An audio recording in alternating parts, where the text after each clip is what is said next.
हर हर महादेव। आप सभी का आपके अपने इस एस कहानियाँ चैनल में स्वागत है। सोम प्रदोष व्रत पूजा कथा में बताया गया है कि सोमवार के दिन जब त्रयोदशी तिथि लगती है तो इसे हम सोम प्रदोष व्रत कहते हैं। धार्मिक मान्यताओं के अनुसार शिवजी को सोम प्रदोष व्रत करने वाले भक्त अति प्रिय होते हैं।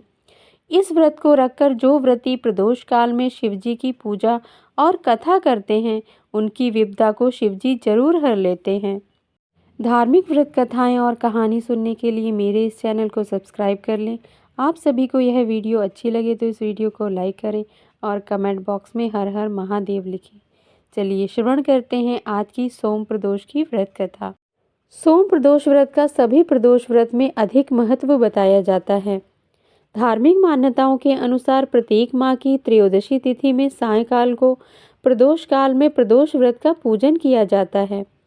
प्रदोष के समय महादेव कैलाश पर्वत के रजत भवन में इस समय नृत्य करते हैं और देवता उनके गुणों का स्तवन करते हैं। ऐसे में जो भी जातक यह व्रत करते हैं भोलेनाथ की कृपा से उनकी सभी मनोवांछित कामनाओं की पूर्ति होती है।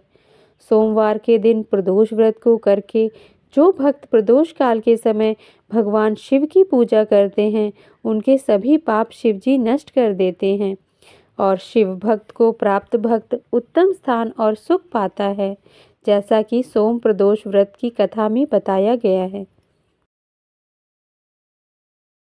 सोम प्रदोष व्रत कथा के अनुसार एक नगर में एक ब्राह्मणी रहती थी। उसके पति का स्वर्गवास हो गया था। उसका अब कोई आश्रयदाता नहीं था, इसलिए प्रातः होते ही वह अपने पुत्र के साथ भीख मांगने निकल पड़ती थी। भिक्षा से ही वह पुत्र का पेट पालती थी। एक दिन ब्राह्मणी घर लौट रही थी तो उसे एक लड़का घायल अवस्था में कराहता हुआ मिला। ब्राह्मणी दयावश उसे अपने घर ले आई। वह लड़का विदर्भ का राजकुमार था।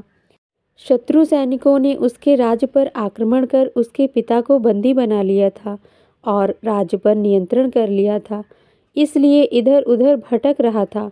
राजकुमार ब्राह्मण पुत्र के साथ ब्राह्मणी के घर रहने लगा। तभी एक दिन अंशुमति नामक एक गंधर्व कन्या ने राजकुमार को देखा तो वह उस पर मोहित हो गई। अगले दिन अंशुमति अपने माता पिता को राजकुमार से मिलाने ले गई। उन्हें भी राजकुमार भा गया। कुछ दिनों बाद अंशुमति के माता पिता को शंकर भगवान ने स्वप्न में आदेश दिया कि राजकुमार और अंशुमति का विवाह कर दिया जाए। उन्होंने वैसा ही किया। ब्राह्मणी प्रदोष व्रत करती थी।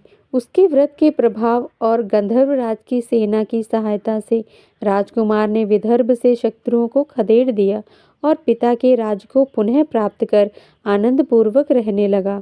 राजकुमार ने ब्राह्मण पुत्र को अपना प्रधानमंत्री बनाया। ब्राह्मणी के प्रदोष व्रत के महात्म्य से जैसे राजकुमार और ब्राह्मण पुत्र के दिन फिरे वैसे ही भगवान शंकर अपने दूसरे भक्तों के दिन भी फेर देते हैं। अंततः सोम प्रदोष का व्रत करने वाले सभी भक्तों को यह कथा अवश्य पढ़नी और सुननी चाहिए। सोम प्रदोष के दिन भोलेनाथ के अभिषेक, रुद्राभिषेक और श्रृंगार का विशेष महत्व है। इस दिन सच्चे मन से भोलेनाथ की पूजा करने से मनोवांछित फल की प्राप्ति होती है। लड़का या लड़की की शादी विवाह की अड़चनें दूर होती हैं। संतान की इच्छा रखने वाले लोगों को इस दिन पंचगव्य से महादेव का अभिषेक करना चाहिए। वहीं ऐसे जातक जिन्हें लक्ष्मी प्राप्त और करियर में सफलता की कामना हो उन्हें दूध से अभिषेक करने के बाद शिवलिंग पर फूलों की माला अर्पित करनी चाहिए। मान्यता है कि ऐसा करने से भोलेनाथ अत्यंत प्रसन्न होते हैं।